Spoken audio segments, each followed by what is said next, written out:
A lot of people talk about Colombia being a cheap country to live in. In this video, we're going to cover if it's true or BS. If you're watching this video, you must be doing research on the cost of living right here in Medellin, Colombia, because you're thinking about moving here for weather, business, or maybe early retirement. I made the move last October, and now that I've been living here a while, I feel qualified to talk about the true cost of living as an expat in Medellin. On this channel, I discuss living globally along with business hacks in real estate and healthcare, showing you the path so that you can do the same. I want you to be able to go out there and live your dreams. If this is the sort of content that you want more of, make sure that you like, subscribe, and turn your notification bell on so you don't miss a thing. My name is Karl Pierre, and this is ENTPR. Full disclosure, the lifestyle and costs I'm going to describe are going to be consistent with upper middle class living in the United States. And it's going to be a comparison for you to be able to tell the difference between living in your lifestyle in Medellin versus a larger American city. First, let's talk about the largest expense to consider, which is your housing and essential utilities. For almost everybody, housing is the top expense. So I want to talk through some of your housing options and what I've chosen as my housing options so that you know exactly what you'd expect to pay and what sort of life that you're going to live. Here in Medellin, especially in the Poblado area where I live, prices are probably the highest in the entire city, probably followed by towns like Envigado and then maybe Laureles, which is more of a middle class location, and Envigado is more of like a family-centered town a little further up into the mountains. If you like that feel, Envigado is going to be the choice for you, and it's slightly cheaper than Poblado. Most people are familiar with Poblado because it is the center of the, nightlife and social activity. It's where most of the restaurants are, a lot of nightclubs, and the place that people really would want to be. Now, the typical format of an apartment here in Poblado is going to be between 2 and 3 bedrooms. Most of the buildings are built in the last 30 to 40 years. They're mid-rise condominiums, 2 to 3 bedrooms, and they're fairly comfortable. Some of them are in like complex format where you'll have basketball courts, little playgrounds for the kids, little soccer courts, swimming pools, very well maintained and also pretty secure. There's not a building that I've been to yet that doesn't have security at the front desk or security that actually is the gatekeeper allowing people into the parking facilities. Everything is more or less tracked and you can expect to live pretty safely here. Now in these apartments, the rent range is going to be anywhere from $500 a month to about $700 a month for those 2 to 3 bedroom homes. Now you're going to expect a newer building with a doorman as suggested, most likely a pool, indoor gym, pretty much everything that you'd expect in a modern luxury condominium that you'd find in the United States. Again, expect to pay between $500 and $750 a month. Another interesting thing about how utilities are calculated here is that they're kind of calculated based on class. Here in Medellin, Colombia, there's what they call stratuses, which are really your wealth class. And your housing is going to fall into one of these wealth zones, and your utilities are going to be factored against that wealth zone. So if you're in the lowest tier, your cost of living is somewhat subsidized as far as your electrical is concerned and your other utilities. And if you're in the highest class neighborhoods, which are level 6, then you're gonna pay the level 6 rate. But then again, it's still cheap compared to the United States. For electricity, internet, water, and all of the kind of building fees, I'm paying less than $200 a month, and really between $100 and $200 depending on my electrical usage. Here in Medellin, you don't really need an air conditioner, but if you did have an air conditioner, you'd be paying a little bit more for the electrical usage. But for the most part, I spend anywhere between $100 and like $160 for all of my utilities.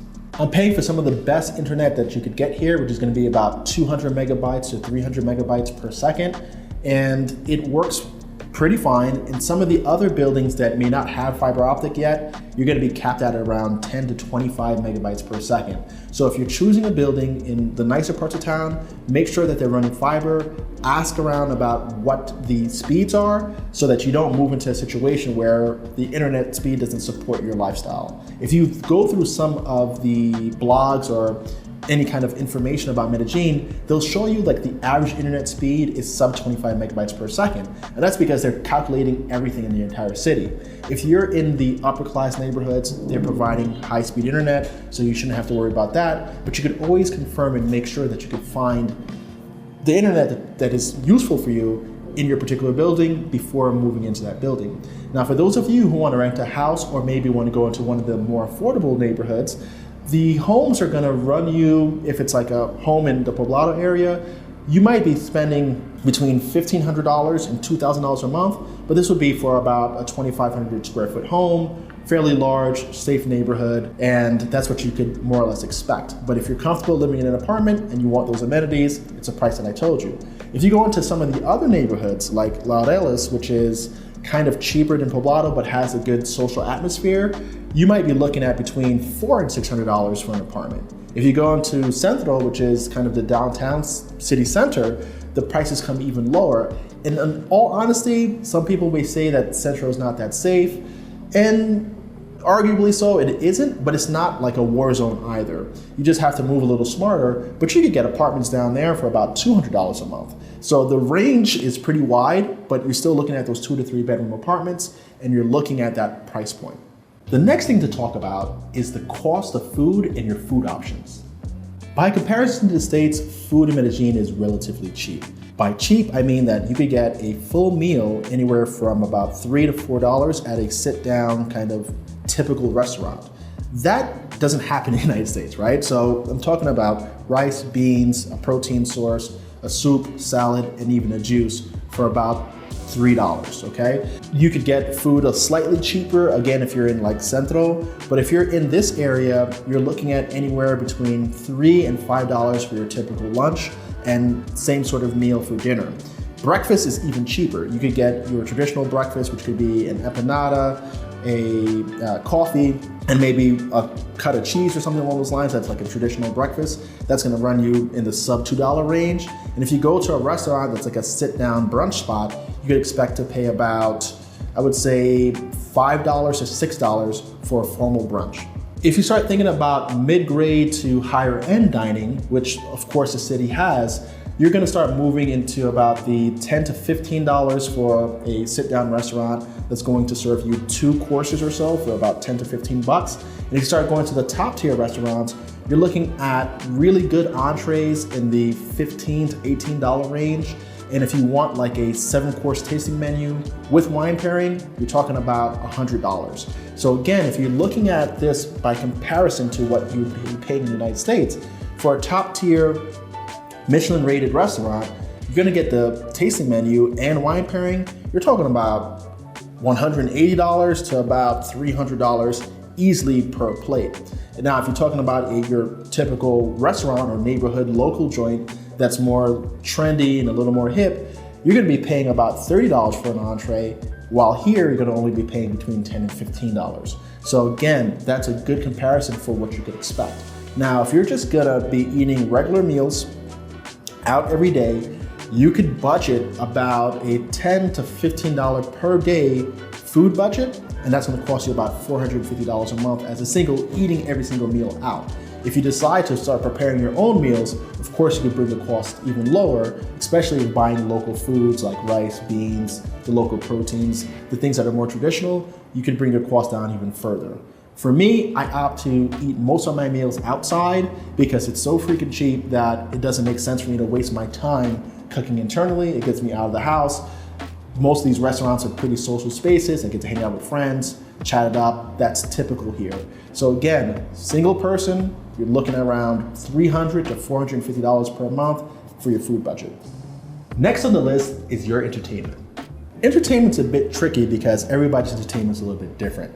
I would say that, again, the cost for a movie ticket is gonna be anywhere between $5 and $7, and that's at some of the nicer movie theaters. You could go into some shadier new movie theaters that aren't as nice and you're gonna be paying a little bit less. But for me, my entertainment tends to be going out to eat, grabbing drinks, and kind of chatting it up with friends.